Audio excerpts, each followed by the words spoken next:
پہ ہم کہتے ہیں حضرت عمر مینجمنٹ کا ایک جو ہے نا شاہکار ہیں، ان کے پاس کیا اختیارات تھے کہ وہ اس طرح کے فیصلے کریں جو کہ نبی پاک صلی اللہ علیہ وسلم نے نہیں کیے؟ تو وہ اہل کتاب سے شادی کرنے کو منع کر دیتے. اگنورنس آف لا پہ انہوں نے کہا کہ بھائی ہم کسی کو سزا نہیں دیں گے، تراویح لے آئے، متع کی ممانعت کر دی. اور متع جاری تھا، رسول اللہ نے اس کو حرام قرار نہیں دیا تھا. اس کے بعد ابو بکر رضی اللہ تعالیٰ کے دور تک متع ہوتا رہا. حضرت عمر رضی اللہ تعالیٰ کے دور میں 3 سال تک متع ہوتا رہا. تو یہ ساری جو خبریں ہیں وہ خبریں واحد ہیں، خبر متواتر نہیں ہے. خبر متواتر یہ ہے کہ غزوہ خیبر کے موقع پر رسول اللہ نے پالتو گدھے کے گوشت اور متعات النساء کو حرام قرار دی. جو جگہ مسلمانوں کی عبادت کی ہے، مسلمانوں کو چاہیے وہاں تقوی اختیار کریں اور اپنے سیکشل معاملات کو کنٹرول کریں. تو عمر بن الخطاب رضی اللہ تعالیٰ عنہ نے حج تمتع پر پابندی لگائی. ہر بدعت بری نہیں ہے. آپ اس موبائل میں قرآن پڑھ رہے ہیں، یہ بدعت حسنہ ہے. آپ مجھے آن لائن قرآن پڑھا رہے ہیں، بدعت حسنہ ہے.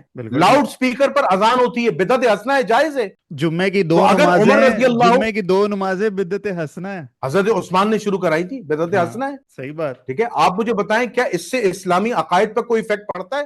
ہمیں اب یہ بتایا جاتا ہے کہ ابو لولو فیروز کا کوئی مزار بنا ہوا ہے ایران میں یا عراق میں، آپ تو وہاں پہ گئے بھی ہیں. تو یہ حسنہ شریف شیعہ لوگ یہ ابو لولو فیروز کے بارے میں کیا ہے، بے شک اس کے مزار پہ نہ جائے مگر اس کو ہیرو مانتے.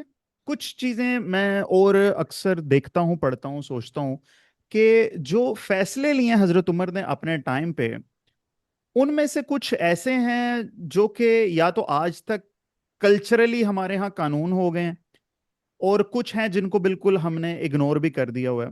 فار ایگزامپل ان کے پاس مجھے بتائیں کیا اختیار تھا اس چیز کا کہ وہ اہل کتاب سے شادی کرنے کو منع کر دیتے. ٹھیک ہے، یہ حضرت عمر نے کیا. پھر حضرت عمر نے تراویح لے آئے. ٹھیک ہے، حضرت عمر نے متع کی ممانعت کر دی. ٹھیک ہے، اس طرح کے بہت سارے جو ہے نا ڈفرینٹ وہ واقعات ہیں. میرے ذہن میں اور بھی کچھ آیا. ہاں، اگنورنس آف لا پہ انہوں نے کہا کہ بھائی ہم کسی کو سزا نہیں دیں گے اگر کسی کو قانون کا علم نہیں ہے، جبکہ آج کل یہ چیز نہیں ہوتی. اب مجھے بتائیے کہ کیا ایک خلیفہ کے طور پہ ہم کہتے ہیں حضرت عمر مینجمنٹ کا ایک جو ہے نا شاہکار ہیں، ان کے پاس کیا اختیارات تھے کہ وہ اس طرح کے فیصلے کریں جو کہ نبی پاک صلی اللہ علیہ وسلم نے نہیں کیے؟ دیکھیں، بڑا اچھا آپ نے ایک سوال کیا ہے. دیکھیں، حدیث کے اندر نا ایک اصول ہے، ایک ہوتی ہے خبر واحد جی، اور ایک ہوتی ہے خبر متواتر. بالکل ٹھیک ہے. خبر واحد کا جو پھیلاؤ ہے نا وہ لمیٹڈ ہوتا ہے، اور خبر متواتر کا جو پھیلاؤ ہوتا ہے، جو انفارمیشن ہوتی ہے، ٹھیک ہے، اس کا رقبہ، اس کا دائرہ بہت زیادہ ہوتا ہے. یعنی خبر واحد بہت کم لوگوں کو پتا ہوتی ہے اور خبر متواتر بہت زیادہ لوگوں کو پتا ہوتی ہے. ٹھیک ہے. تو اسی وجہ سے حدیث کے اندر اور تاریخ اسلام کے اندر خبر متواتر کو اوتھینٹک مانا جاتا ہے بنسبت یہ کہ خبر واحد کو. دیکھیں، اکثر و بیشتر ہم بہت ساری ایسی احادیث دیکھتے ہیں جس سے ہمیں ظاہراً یہ پتہ چلتا ہے کہ متع جو ہے وہ رسول اللہ صلی اللہ علیہ وسلم کے دور میں حرام نہیں ہوا تھا، اور حضرت ابو بکر کے دور میں چلتا رہا، اور حضرت عمر رضی اللہ تعالیٰ کے دور خلافت میں 3 سال تک چلتا رہا. پھر اچانک سے حضرت عمر نے پابندی لگا دی. جی، ٹھیک ہے، اور الزام لگ گیا کہ عمر کا ذاتی اجتہاد ہے، اس نے قرآن و سنت کو بدل دیا. ٹھیک ہے. اب جو اصل محققین ہیں اہل سنت کے، وہ اس کا جواب دیتے ہیں، اہل تشیعوں کے اس اعتراض کا جواب دیتے ہیں. ٹھیک ہے، میں یہاں پہ ان کے جوابات کو بتا رہا ہوں تاریخی طور پر. ٹھیک ہے، میں آپ کے سامنے اہل تشیع جو ہے اختلاف بھی رکھ رہا ہوں، اہل سنت بھی رکھ رہا ہوں. یہاں پہ فرق ہے خبر واحد کا اور خبر متواتر کا. جو احادیث جن کے اندر یہ لکھا ہے کہ رسول اللہ صلی اللہ علیہ وسلم کے آخری وقت تک جو ہے وہ متع حرام نہیں ہوا تھا اور متع جاری تھا، رسول اللہ نے اس کو حرام قرار نہیں دیا تھا. ٹھیک ہے، اور اس کے بعد ابو بکر رضی اللہ تعالیٰ کے دور تک متع ہوتا رہا. حضرت عمر رضی اللہ تعالیٰ کے دور میں 3 سال تک متع ہوتا رہا.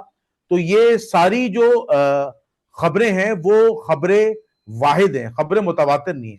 تو میں نے آپ کو بتایا کہ حضرت عمر رضی اللہ تعالیٰ نے جو متع کو حرام قرار دیا تھا یا متع پہ جو پابندی لگائی تھی, یہ جتنی احادیث ہیں جو ان کے فیصلے کے خلاف جاری ہیں, یہ خبریں واحد ہیں. اہل سنت اس کا جواب دیتے ہیں. خبر متواتر کیا ہے؟ خبر متواتر یہ ہے کہ غزوہ خیبر کے موقع پر رسول اللہ نے پالتو گوشت, پالتو گدھے کے گوشت اور متاعت النساء کو حرام قرار دے دیا. ٹھیک ہے, ٹھیک ہے, متاعت النساء کو حرام قرار دے دیا, بالکل حرام قرار دے دیا, اور یہ تواتر سے ثابت ہے.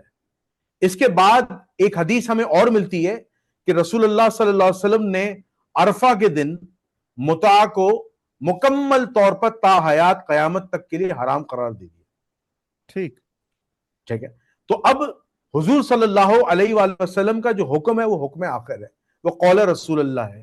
اب اس کے مقابلے میں قول علی آ جائے, قول حسن آ جائے, قول عمر آ جائے, قول ابو جعفر آ جائے, یا قول ابو ہریرہ آ جائے, یا قول سعید ابن زید آ جائے, یا قول عائشہ آ جائے, یا قول حفصہ آ جائے, سر وہ نہیں چلے گا. قول رسول اللہ حجت ہے. تو حضرت عمر رضی اللہ تعالیٰ عنہ کس طرح ذاتی فیصلہ کرتے ہوئے متع کو جو ہے وہ حرام جو ہے وہ قرار دے سکتے ہیں, یعنی ذاتی فیصلہ کرتے ہوئے, یہ پاسبل نہیں ہے. اہل سنت اس اعتراض کا جواب دیتے ہیں کہ جس متع کو رسول اللہ صلی اللہ علیہ وسلم نے حرام قرار دیا اسے عمر کیسے حلال کر سکتا ہے, اور جس چیز کو رسول اللہ نے حلال کیا اسے عمر کیسے حرام کر سکتا ہے. تو دراصل رسول اللہ صلی اللہ علیہ وسلم کا جو فیصلہ تھا اس فیصلے کو قانون بنایا عمر بن الخطاب نے.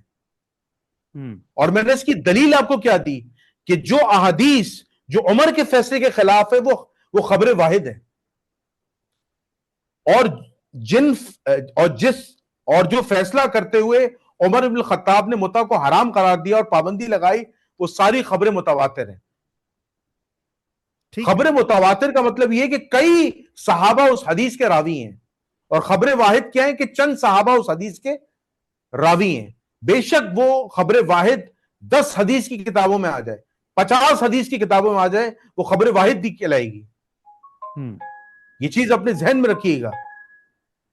صحیح ہے, اس چیز کو لوگ سمجھتے نہیں. اچھا اب آ جائیں دوسری چیز پر, حج تمتع پر. اعتراض کیا جاتا ہے عمر بن الخطاب نے حج تمتع پر پابندی لگائی. آج تک عمر ابن الخطاب کی اس حکمت کو آج تک کسی سنی مولانا نے بیان ہی نہیں کیا. میں آج بتائیں, نمبر یاد نہیں ہے, بالکل صحیح روایت ہے. عمر ابن الخطاب رضی اللہ تعالیٰ کے پاس کافی لوگ شکایت لے کے آئے, یعنی شکایات کا پنڈورا باکس جمع ہو گیا. انہوں نے کہا کہ اے امیر المؤمنین, آپ اعلان حج کرتے ہیں, لوگ حج کے لیے جاتے ہیں, ٹھیک ہے, اور اس کے بعد عرفہ میں قیام کرتے ہیں, ٹھیک ہے, اس کے بعد جو ہے وہ دوبارہ جو ہے وہ حج کے لیے جاتے ہیں. تو اب جب حج اگلے دن شروع ہونے والا ہوتا ہے تو وہ ایک دن پہلے میدان عرفات کے اندر جو ہے قیام کرتے ہیں, اور جب میدان عرفات کے اندر وہ قیام کرتے ہیں تو وہ لوگ عبادت کرنے کے بجائے اپنی بیویوں سے جمع کرتے ہیں, اور اپنی بیویوں سے جمع کرنے کے بعد پھر جب وہ صبح غسل کر کے اٹھتے ہیں تو پھر وہ حج کے لیے روانہ ہوتے ہیں. ٹھیک ہے, تو پھر یعنی جب انہوں نے عمرہ کر لیا, عمرے کے بعد احرام اتار لیا, عرفات کے میدان میں قیام کیا اور اپنی بیویوں سے جمع کیا, اپنی نفسانی خواہش کو پورا کیا, پھر وہ حج کے ارکان کے لیے اگلے دن اٹھے تو ان کے جسموں سے, سر کے بالوں سے پانی ٹپک رہا ہوتا ہے.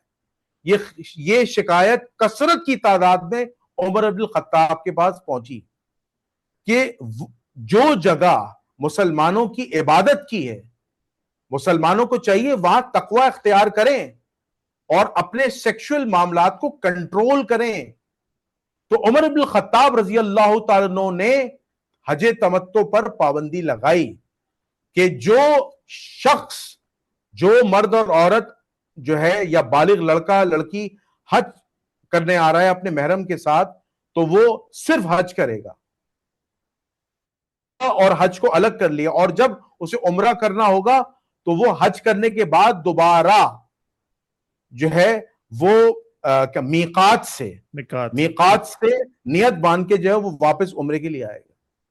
یہ آج تک وجہ عمر بن الخطاب کی کوئی بتاتا نہیں ہے, بخاری میں روایت ہے. بھائی عمر نے تمتع پہ پابندی لگا دی. بھائی عمر بن الخطاب نے حج تمتع پر پابندی اس لیے نہیں لگائی تھی کہ انہوں نے اللہ کے حکم کی نافرمانی کی تھی. قرآن کے اندر تمتع موجود ہے. قرآن کے اندر آپ قرآن مجید میں حج کا چیپٹر پڑھیں, اس میں موجود ہے کہ رسول اللہ نے اپنے دور میں حج اور عمرہ ایک ساتھ کیا ہے. اسی پابندی کو عثمان رضی اللہ تعالیٰ نے برقرار رکھا, کیونکہ یہ کام ہوتا تھا, عمرہ کر کے لوگ وہاں پر اپنی نفسانی خواہشات پوری کرتے تھے.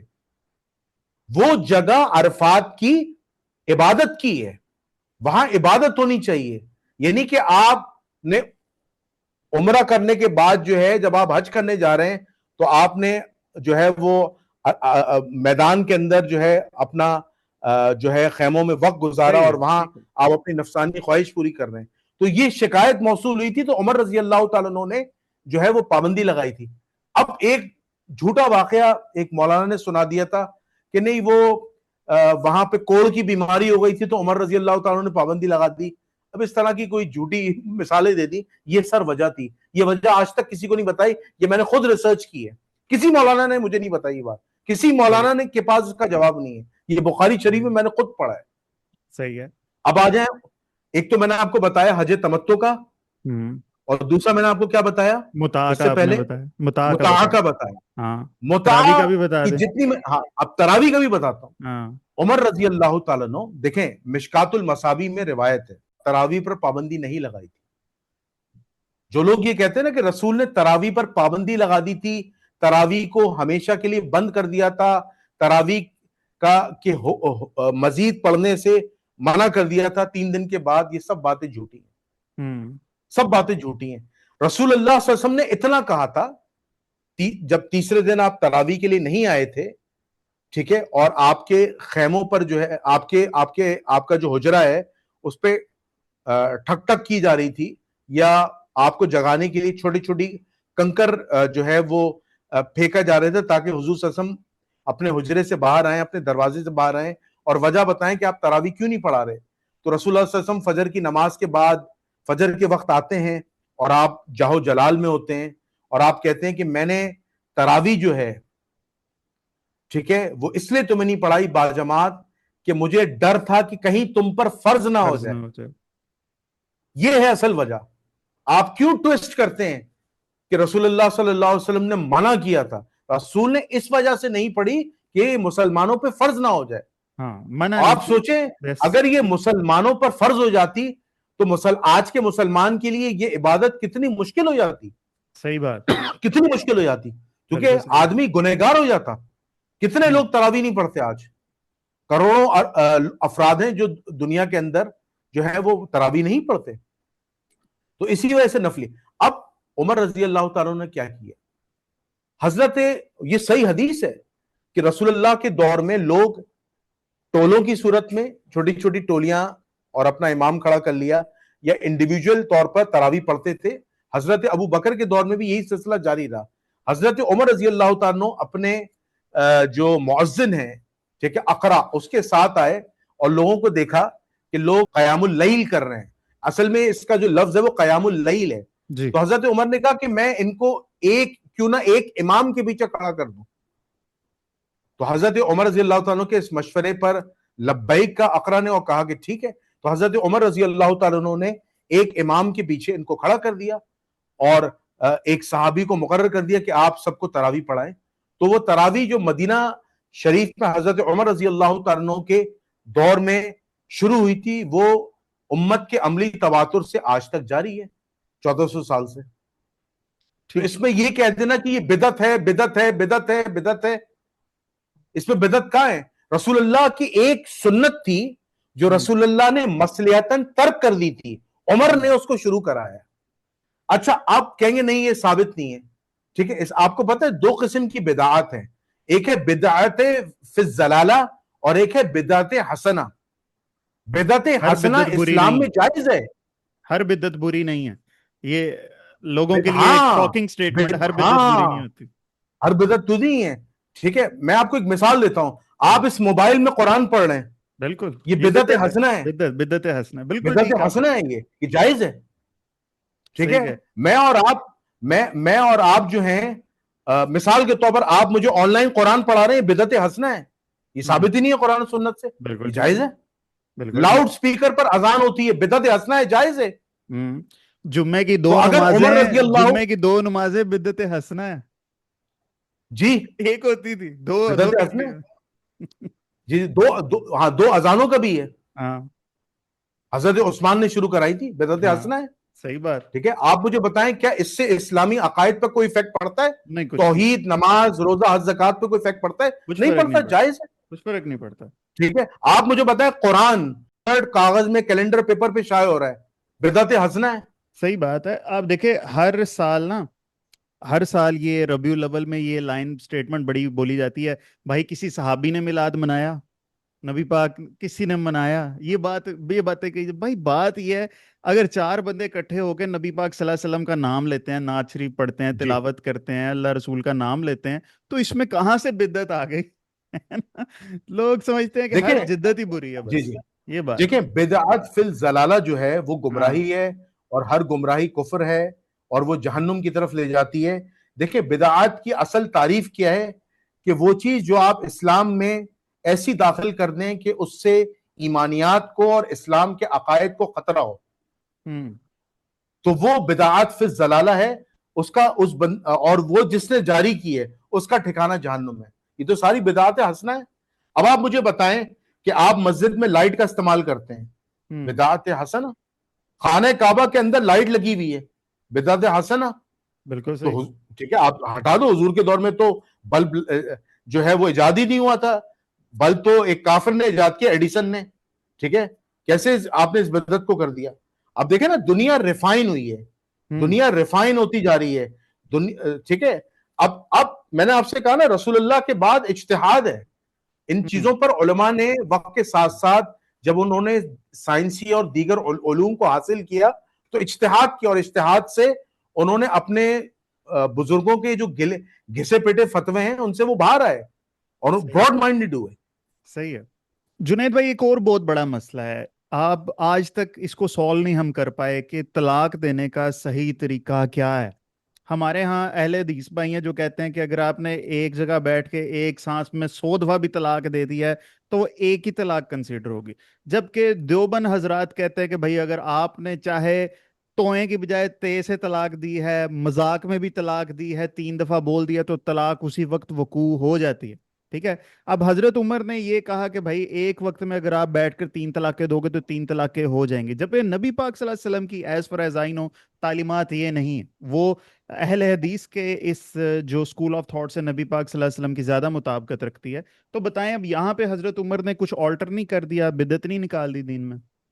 جی جی جی یہ آپ کا بڑا اہم سوال ہے کہ 3 طلاق کا جو مسئلہ ہے، اس پر بھی ظاہر سی بات ہے حضرت عمر کی شخصیت پر جو ہے وہ تانو تشنیع ہوتی ہے، اور کہا جاتا ہے کہ عمر نے ایک مجلس کی 3 طلاقوں کو 3 قرار دے کے بیوی کو حرام قرار دے دیا، اور جس سے آج تک مسلمانوں کے خاندان اجڑ رہے ہیں، اور کئی خاندانوں کو اجاڑ دیا عمر کے قانون نے، عمر کی معاذ اللہ بدعت نے.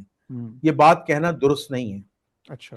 دیکھیں اس وقت اہل سنت کے جتنے بڑے بڑے اکابرین ہیں انہوں نے کہا ہے کہ طلاق کا مسئلہ اختلافی مسئلہ. ٹھیک ہے. صحابہ کرام میں خود طلاق کے مسئلے پر اختلاف تھا. جابر بن عبداللہ انصاری، عبداللہ ابن عباس خود ایک مجلس کی ایک حدیث کے مطابق 3 طلاقوں کو ایک کہہ رہے ہیں، اور ایک مجلس کی 3 طلاقوں کو 3 کہہ رہے ہیں اور بیوی کو حرام کہہ رہے ہیں. دونوں فتوے موجود ہیں. اور خاص طور پہ عبداللہ ابن عباس کا، عبداللہ ابن عباس سے ایک حدیث ملتی ہے کہ عبداللہ ابن عباس کہتے ہیں کہ اگر آپ نے اپنی بیوی کو ایک مجلس میں 3 طلاقیں دی تو وہ ایک شمار ہوگی، آپ جا کے رجوع کریں. اور ایک مسئلہ عبداللہ ابن عباس کے پاس لے کے آیا ایک تابعی کہ میں نے اپنی بیوی کو کنٹینیوسلی 3 طلاقیں دے دی ہیں، تو کیا میری بیوی مجھ پر حلال ہے یا حرام ہے؟ فرمایا تو نے بڑی احمقانہ حرکت کی، سنن ابو داؤد کی روایت ہے، تمہاری بیوی تم پر حرام ہو گئی. تو اب حضرت عمر کی تائید آ گئی. سوال ہی پیدا ہوتا ہے کہ حضرت عمر فاروق رضی اللہ تعالیٰ نے ایسا کیوں کیا؟ حضرت عمر رضی اللہ تعالیٰ کے پاس لوگوں کے شکایات کا تانتا آتا تھا. یعنی آپ لوگوں کی کمپلین سنتے تھے اور اسے ریزالو کرتے تھے. یہ آپ کی ڈیلی بیسس پر ذمہ داری تھی. چاہے معاشرے کے مسائل ہوں، سوشل ایشوز ہوں، اکنامک ایشوز ہوں، سیاست کے ایشو ہوں، جنگی معاملات ہوں، حضرت عمر فاروق رضی اللہ تعالیٰ نے، جیسے آج کا وزیر اعظم کہنا کہ یہ میرا واٹس ایپ نمبر ہے، آپ اس پہ ڈائریکٹ کال کر کے مجھ سے بات کر سکتے ہیں. تو حضرت عمر نے اپنا عوام کے لیے شکایات کا جو باکس ہے نا، بطور خود خلیفہ وہ آن رکھا تھا. اور آپ تو باقاعدہ رات میں گشت بھی کیا کرتے تھے، تو لوگوں کے مسائل سنتے تھے خفیہ طور پر، اور اگلے دن ان کی مدد بھی فرماتے تھے. اور ایسے کئی سیرت کے واقعات حضرت عمر فاروق رضی اللہ تعالیٰ سے منسوب ہیں، ٹھیک ہے، اور ثابت بھی ہیں.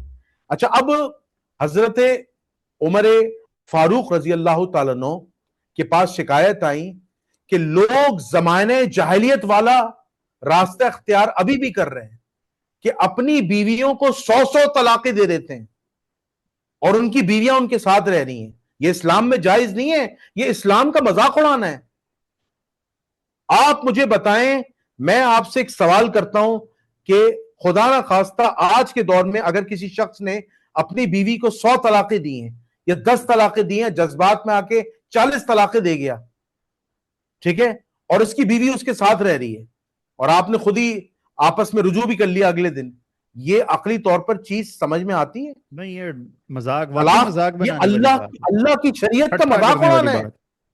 یہ تو مذاق اڑانے والا ہے کہ زمانے جاہلیت میں جس طرح لوگ اپنی بیویوں کو 100 طلاقیں دیتے تھے، سینکڑوں طلاقیں دیتے تھے. اور آپ کو میں ایک اور بات بتاؤں عقلی طور پر کہ ہمارے ایک مکتب کے اندر طلاق دینے کا جو طریقہ ہے وہ بڑا مشکل کر دیا ہے. یعنی بیوی اپنی شوہر سے جان چھڑا ہی نہیں سکتی. اندازہ لگائیں آپ، بیوی اپنی شوہر سے جان نہیں چھڑا سکتی. پہلے وہ ایک مجلس میں طلاق دے گا پہلی، اس کے بعد اس کے 2 گواہان ہوں گے، اتنا سخت طریقہ ہے. پھر دوسری طلاق دے گا، پھر گواہان ہوں گے، پھر تیسری طلاق دے گا، گواہان ہوں گے، پھر بیوی سے جان چھوٹے گی. اب بیوی کہہ رہی ہے مجھے تو رہنا ہی نہیں ہے. اب خلا میں کیا ہے؟ خلا میں بھی یہی ہے کہ خلا بھی بشمول طلاق ہے. جبکہ میں کہتا ہوں، میں کسی مکتب پر طعن و تشریح نہیں کر رہا، میں ایک بات بتا رہا ہوں کہ دیکھیں حضرت عمر رضی اللہ تعالیٰ عنہ کو جب یہ پتا چلا کہ شریعت کا مذاق بنایا جا رہا ہے، شریعت کے ساتھ کھیلا جا رہا ہے، ٹھیک ہے، اللہ کے حکم کو، تو حضرت عمر رضی اللہ تعالیٰ نے پابندی لگائی تھی. صحیح، ٹھیک ہے، کہ اگر کسی شخص نے اپنی بیوی کو ایک مجلس میں یعنی کنٹینیوسلی 3 طلاقیں دی تو اس کی بیوی اس پہ حرام ہو جائے گی. اب آپ کہیں گے اس کی شرعی حیثیت کیا ہے؟ سوال ہے نا بھائی، اس بات کی شرعی حیثیت تو بتائیں. کیا اللہ کے رسول سے یہ بات ثابت ہے یا عمر بن الخطاب نے اپنا اجتہاد کیا ہے؟ اس کے پیچھے دلیل ہے. اس کے پیچھے پہلی دلیل ہے جو میں نے ابھی کچھ منٹوں پہلے عبداللہ ابن عباس کا فتویٰ آپ کو بتایا، سنن ابو داؤد کا، کہ عبداللہ ابن عباس کے پاس ایک شخص آیا اور اس نے کہا کہ میں نے اپنی بیوی کو 3 طلاقیں دے دی ہیں، تو کیا میری بیوی اب میرے نکاح میں؟ اور فرمایا تو نے بڑی احمقانہ حرکت کی ہے اور اب میرے پاس رجوع کے لیے آ رہا ہے، تیری بیوی تجھ پہ حرام ہو گئی. اب عبداللہ ابن عباس ایک فتوے میں ایک مجلس کی 3 طلاقوں کو 3 کہہ رہے ہیں. اور جابر کی حدیث میں کیا ہے کہ رسول اللہ صلی اللہ علیہ وسلم اور ابو بکر کے دور میں ہم ایک مجلس کی 3 طلاقوں کو 1 مانتے تھے. اب اختلافی مسئلہ ہو گیا نا بھائی. دیکھیں، اگر آپ حنفیوں کے خلاف جائیں گے نا اور اہل حدیث کو صحیح کہیں گے تو حنفیوں کے پاس دلائل ہیں. حنفی بخاری سے ایک روایت پڑھیں گے، اب سنیے گا. کون سی؟ سنیں، وہ روایت پڑھیں گے عمر اجلانی رضی اللہ تعالیٰ عنہ کی. عمر اجلانی رضی اللہ تعالیٰ عنہ نے اپنی بیوی کو زنا کرتے ہوئے دیکھا. جب زنا کرتے ہوئے دیکھا تو رسول اللہ صلی اللہ علیہ وسلم کے پاس آئے. رسول اللہ نے کہا کہ میں اس کی بات نہیں سنوں گا، لیکن وہ زبردستی رسول اللہ صلی اللہ علیہ وسلم کو اپنی بات سنا گئے کہ میں نے اپنی بیوی کو زنا کرتے ہوئے دیکھا ہے. تو رسول اللہ صلی اللہ علیہ وسلم نے فرمایا کہ میں ہمیشہ برائی سے بچتا ہوں، لیکن تو نے اب برائی میرے کان میں کہہ دی ہے تو مجھے اپنا گواہ بنا لیا ہے، تو اب مجھے سننا پڑے گا. تو رسول اللہ نے کہا کہ 4 گواہ لے کے آؤ. فرمایا میرے پاس 4 گواہ تو نہیں ہے، لیکن میں عینی شاہد ہوں کہ میں نے اپنی بیوی کو جو ہے وہ یہ زنا کرتے ہوئے دیکھا ہے. عمر رجلانی نے کہا، تو انہوں نے کہا اپنی بیوی کو بلا کے لاؤ. جب انہوں کی بیوی آئی تو ان سے کہا کہ تمہارے شوہر نے تمہیں زنا کرتے ہوئے دیکھا ہے، ٹھیک ہے، تو کیا تمہارے پاس اپنی گواہی کے لیے کہ تم نے زنا نہیں کیا 4 گواہ ہیں؟ تو دونوں نے کہا ہم دونوں کے پاس 4 گواہ نہیں ہیں. تو پھر قرآن میں فیصلہ ہے سورہ نور میں کہ اگر کوئی شخص کسی واقعے کا عینی شاہد ہو اور اس کے بعد گواہ نہ ہو تو وہ 4 دفعہ اللہ کی قسم کھائے گا. ہاں جی. تو عمر اجلانی نے 4 دفعہ اللہ کی قسم کھائی، ٹھیک ہے، اور 5ویں دفعہ اللہ کی قسم رسول اللہ نے کھلوائی کہ جو جھوٹا ہوگا اس پر اللہ اس کے رسول کی لعنت ہوگی. اسی طرح اس کی بیوی نے بھی 4 دفعہ اللہ کی قسم کھائی اور اس نے کہا کہ میں نے کسی غیر مرد کے ساتھ زنا نہیں کیا، اور 5ویں دفعہ بھی قسم کھائی، اللہ کی قسم کھائی کہ اگر میں جھوٹی ہوئی تو مجھ پر اللہ کی لعنت ہوگی. اب کہتے یہ ہیں کہ رسول اللہ صلی اللہ علیہ وسلم جب ان کا لعان کروانے والے تھے تو اس سے پہلے عمر اجلانی نے اپنی بیوی کو 3 طلاقیں دے دی تھی. صحیح. کہ میں اس سے برات کرتا ہوں. پھر رسول اللہ نے ان کی علیحدگی کروا دی. یعنی رسول کے سامنے عمر اجلانی نے اسی وقت ایک ساتھ 3 طلاقیں دی تھی. صحیح. زندگی میں عمر اجلانی کا واقعہ اس بات کا منہ بولتا ثبوت ہے کہ ایک مجلس کی 3 طلاق کہ رسول اللہ کے دور میں ہوئی ہیں اور رسول اللہ نے اس فیصلے کو تسلیم کیا ہے. بے شک وہ واقع لعان کا ہے، یہ بخاری میں بہت ڈیٹیل میں واقع ہے. بہترین. اور اسی ٹائم پہ نا یہ حلالہ بھی انوینٹ کیا تھا مسلمانوں نے، اور حضرت عمر نے کہا تھا کہ جو حلالہ کرے گا کروائے گا اسے رجم کی سزا دی جائے گی.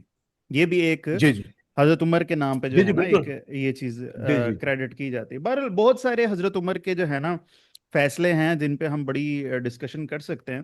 اچھا چلیں ایک چیز نا مجھے یہ بتائیں کہ تمام خلفائے راشدین اور خاص طور پہ حضرت عمر کے بارے میں یہ بات کہی جاتی ہے کہ بہت سادہ زندگی انہوں نے جی ہے، ٹھیک ہے.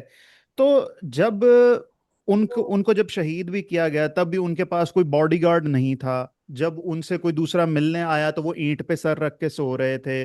ان سے کوئی بھی بندہ سوال کر لیتا تھا کہ آپ کے پاس یہ چادر کیسے آئی. لیکن اگر میں یہ سوچتا ہوں اور میرے ساتھ بھی کچھ لوگ آرگومنٹ یہ کرتے ہیں کہ یار ان کے اوپر حملہ اسی وجہ سے ہو گیا کیونکہ انہوں نے اپنی پروٹیکشن کی نہیں تھی.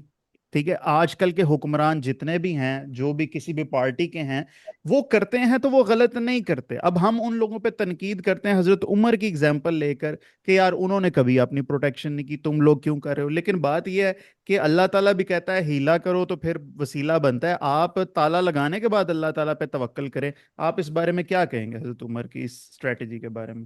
سر میں آپ کو ایک ایسی دلیل دینے جا رہا ہوں تاریخ اسلام کی اور صحیح مسلم کی روایت کی کہ جس کے بعد شک و شبے کی گنجائش باقی نہیں رہے گی. دیکھیں مسلمانوں کو حضرت عمر فاروق رضی اللہ تعالیٰ کی قتل کے بعد، ان کی اسیسینیشن کے بعد یا ان کے شہادت کے بعد اس بات کا احساس ہوا کہ اب خلیفہ وقت کی زندگی جو ہے وہ خطرے سے خالی نہیں ہے. یعنی اب جو بھی نیکسٹ خلیفہ ہوگا اسے بھی اسی طرح قتل کیا جا سکتا ہے یا مارا جا سکتا ہے یا شہید کیا جا سکتا ہے. اور یہی معاملہ حضرت عثمان کا بھی رہا کہ ان کو محاصرہ کر لیا گیا اور چند لوگوں نے اتنی فوج کے آگے، اتنی پاورفل فوج کے آگے، اتنے طاقت ہونے کے باوجود بھی حضرت عثمان کی اسیسینیشن ہوئی ہے اور ان کی گردن پر وار کیا گیا ہے اور باقاعدہ طور پر انہیں قتل کیا گیا ہے اور بڑی بربریت ہوئی ہے. پھر اسی طرح حضرت علی رضی اللہ تعالیٰ کی بھی کوفے میں جو اسیسینیشن ہوئی ہے عبد الرحمن ابن ملجم نے کی ہے اور یہ معاملات سارے ہوئے ہیں.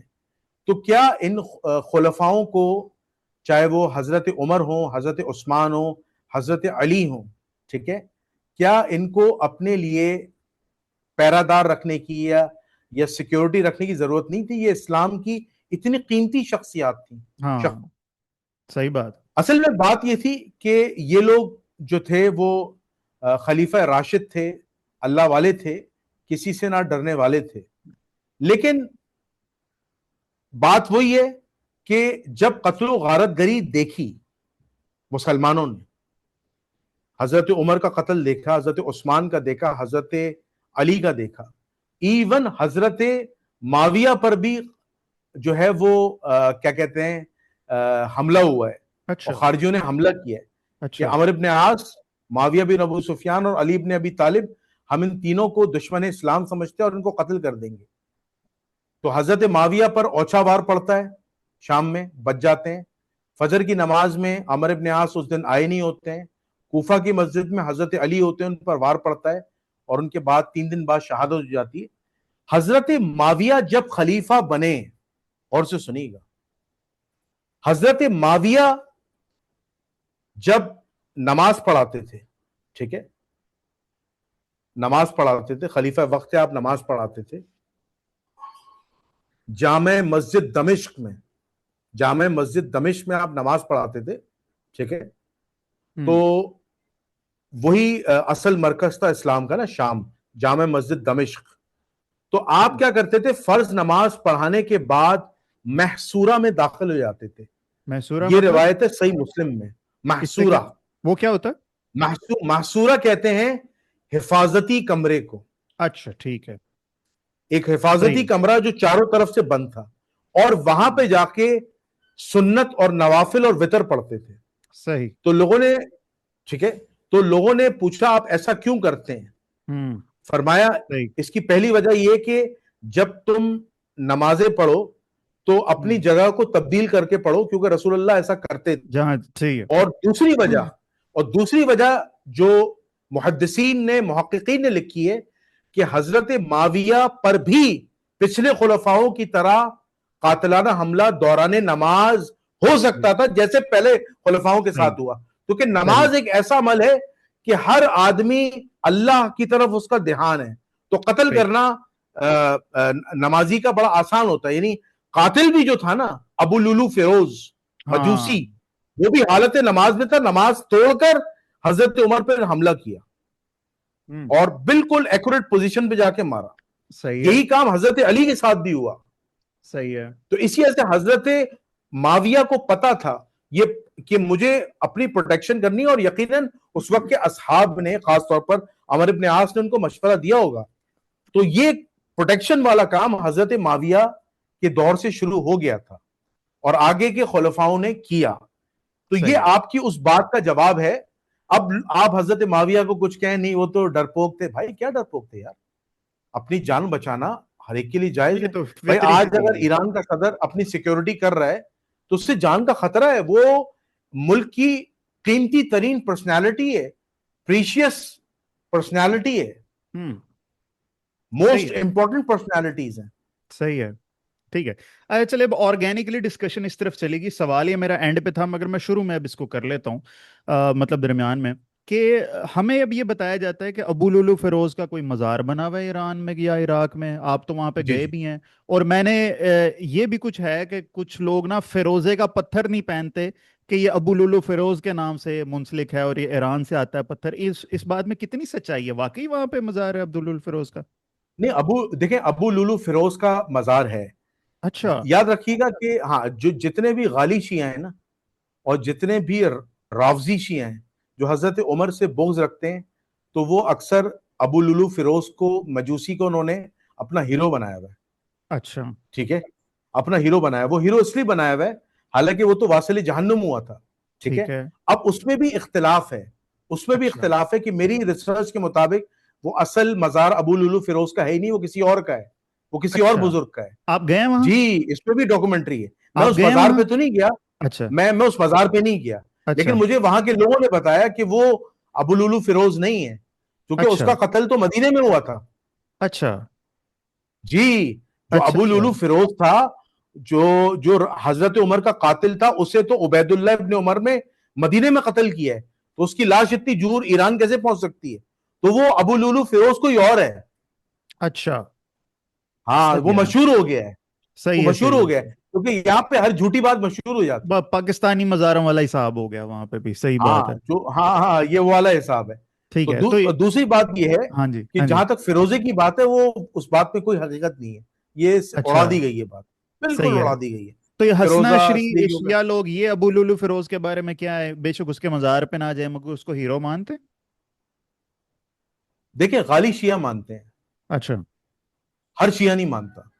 ہر شیعہ نہیں مانتا، ٹھیک ہو جو گیا. ہاں ہر شیعہ نہیں مانتا، کیونکہ شیعوں میں بھی کیٹیگری ہے، غالیوں کی، رافضیوں کی اور معتدل شیعوں کی. جو ٹھیک ہے معتدل شیعہ ہیں، جو ٹھیک ہے اعتدال سے کام لیتے ہیں، ٹھیک ہے، وہ حضرت عمر کے متعلق اپنی گندی زبان بھی استعمال نہیں کرتے، ان پہ صحیح ہے طعن و تشیع بھی نہیں کرتے، اور نہ ٹھیک ان ہے کے قاتل کو وہ پروموٹ کرتے ہیں. باقی جو ٹھیک ہے غالی ہیں، جو بہت ایکسٹریمسٹ شیعہ ہیں، وہ کرتے ہیں. ٹھیک ہے. اچھا ایک نا اور ٹرینڈ ہے کہ جیسے ہی کوئی چیز حضرت علی کے بارے میں کوئی بیان کی جاتی ہے، ہمارے یہاں حضرت ابو بکر اور حضرت عمر کو لے کے بھی غلو بہت زیادہ پایا جاتا ہے. تو حضرت عمر کی ایک بہت ہی اسپرچول ڈائمینشن بھی کچھ بتائی جاتی ہے کہ بہت عجیب و غریب، پتہ نہیں آپ تصحیح کیجیے گا کہ واقعات ٹھیک ہے کہ نہیں. جو یہ عروس نیل کا ایک واقعہ ہے کہ حضرت عمر بن عاص کو جب مصر کا میرے خیال میں گورنر بنایا گیا تھا، اف آئی جی ایم جی ناٹ رانگ، تو انہوں نے کہا کہ نیل کے پانی پہ ہی ہم 100% ڈپینڈنٹ ہیں، اور اس کے لیے ہم ہر سال ایک دوشیزہ کو زیور پہنا کے دلہن بنا کے اس کے ماں باپ سے اجازت لے کر اس کو اس میں پھینکتے ہیں تو نیل کا پانی اوپر چڑھ جاتا ہے. تو حضرت عمر نے کہا کہ بھائی میں ایک خط لکھ دیتا ہوں تمہیں، وہ خط لے کر نیل میں ڈال دینا، تو اس کا پانی 6 بالشت اوپر ہو گیا تھا. اس طرح کی بات کہی جاتی ہے. اس میں کوئی سچائی ہے اور ہو سکتی ہے ایسی بات؟ نہیں کیونکہ نہیں میری عقل تسلیم نہیں کرتی، آپ بتائیں. نہیں یہ واقعہ ثابت نہیں ہے، یہ اڑا دی گئی ہے بات، بالکل جھوٹا اچھا واقعہ ہے، اس کی کوئی شرعی حیثیت نہیں ہے. بھائی اگر ایسا ہوتا تو ہاں حضرت عمر کی بات یہ بہت پہلے مان لیتا، اور صحیح لوگوں کو جانے کی وہاں ضرورت کیا ہے. صحیح ہاں، پھر حضرت عمر کے پاس تو موضوعی طور پہ کبوتر بھی آتا، وہ کبوتر لے کے جا کے ڈائریکٹ ہاں دریا نیل میں پھینک دیتا اور وہ بات مان لیتا. یا حضرت صحیح عمر رضی اللہ تعالیٰ عنہ وہیں بیٹھے بیٹھے کہتے، اور تخت بلقیس آتا اور حضرت عمر وہاں جاتے اور اس کو ڈانٹ ڈپٹ کر کے آ جاتے. تو یہ صحیح ہے بہت سارے، اچھا یہ واقعات جو ہے نا، یہ جو ہمارے بریلوی حضرات ہیں نا، جو ہاں بزرگوں کے واقعات سناتے ہیں، بزرگ ہاں ہوا میں اڑ رہے ہیں، صحیح ہے بزرگ جو ہیں انہوں نے ایک فلائنگ کک ماری، یہ ہوا، بزرگ نے ایک نظر ڈالی، او میرا بھائی ہاں سورج کے 2 ٹکڑے ہو گئے. اب آپ ہاں مجھے بتائیں، اتنے بڑے بزرگ ہیں ملتان کے، شاہ شمس تبریز، ہاں وہ ان کے بارے مولانا میں رومی کے واقعہ ٹیچر ہے. جی. ہاں، اب ان کے بارے میں ایک واقعہ مشہور کر دیا گیا ہے کہ اب دیکھیں نا، یہ واقعہ ثابت ہی نہیں نا، اس کی کوئی ہوں اوتھینٹسٹی نہیں ہے کہ ایک دفعہ کیا نام ہے، انہیں شاید انڈا پکانا تھا یا کھانا پکانا تھا، ٹھیک ہے، اور روشنی تھی نہیں، تو انہوں نے موزے سے کہا کہ سورج تم قریب آ جاؤ، سورج قریب آ گیا 7 ایزے پر، تو ان کو پکا کے دے دیا. اب آپ مجھے بتائیں کہ اس طرح کے جو واقعات ہیں، اس پر ظاہر سی بات ہے جب ہمارے بریلوی علماء یا ذاکرین سناتے ہیں تو ہنسی آتی ہے. صحیح. تو جب میں ملتان گیا تھا نا قوسین بھائی کے پاس، تو اچھا وہاں کے لوگ یہی واقعہ سنا رہے تھے، تو قوسین بھائی نے بھی کہا کہ ہاں ہمارے یہاں ایسا طبقے کے لوگ ہیں جو ہوں اس طرح کی اوٹ پٹانگ واقعات نقل کر دی، حالانکہ بزرگوں کو خود نہیں پتا کہ ہم سے زیادہ شاہ سے زیادہ تو شاہ کے وفادار ہیں. صحیح جی صحیح. جی اچھا جنید بھائی اب آگے نا بہت ہی ایک مشکل مرحلہ ہے، بہت مشکل مرحلہ ہے، کیونکہ میں نے جب مودودی صاحب کو پڑھا نا، مودودی صاحب پتہ نہیں انٹینشنلی اس چیز کو چھپا کر آگے گزر گئے کہ حضرت عثمان کے قاتل تھے کون. ٹھیک ہے، بس تھے جی قاتل تھے، یہ بھی اشارتاً بتا دیا کہ وہی لوگ بعد میں حضرت علی کے ساتھ جا کر انہوں نے حضرت علی کی بیعت کر لی. ٹھیک ہے، اور اسی پہ ہم کہتے رہتے کہ بھائی حضرت عثمان کے قاتلوں کے ساتھ حضرت علی کھڑے ہوئے تھے، مگر کسی کا انہوں نے نام نہیں لیا. ٹھیک ہے، میں بھی ریسنٹلی کچھ دن پہلے وہ ویڈیو دیکھ رہا تھا اللہ غریق رحمت کے مولانا اسحاق صاحب کی، جس میں وہ چاول کھاتے ہوئے بیان کر رہے ہیں. ٹھیک ہے، اس کے اندر وہ بتاتے وہی صحابی جو بیت رضوان میں بیٹھے ہوئے تھے، انہوں نے جا کے حضرت عثمان بن عفان کو جا کے قتل بھی کیا تھا. تو یہ ایک صرف اور صرف ٹیزر ہے آگے کے لیے کہ ذرا آگے جو ہے نا کوئلوں پہ چلنا ہے، تو تیاری سر ذرا آپ کر کے آئیے گا. ٹھیک ہے، حضرت عثمان بن جی جی عفان پہ بالکل، سر نیکسٹ ہمارا ایپیسوڈ ہوگا. بہت شکریہ. انشاءاللہ. جنید بھائی کو فائنل میسج ہے آپ کی طرف سے تو ضرور دے دیجیے. جی میرا فائنل میسج یہی ہے کہ آپ ہماری خلافت و ملوکیت سیریز کو شروع سے دیکھیں تو آپ کو ہماری باتیں سمجھ میں آئیں گی، کیونکہ اگر آپ بیچ سے دیکھیں گے آپ کو کوئی بات سمجھ میں نہیں آئے گی. ہاں وہ پوڈ کاسٹ اس پارٹ کی حد تک سمجھ میں آئے، لیکن آپ کے ذہن میں بہت سارے سوالات جنم دیں گے، تو آپ نے اس کو ہمارے پارٹ 1 شروع سے دیکھنا ہے، اور وہ پلے لسٹ کے اندر فہد بھائی ایڈ کر دیں گے.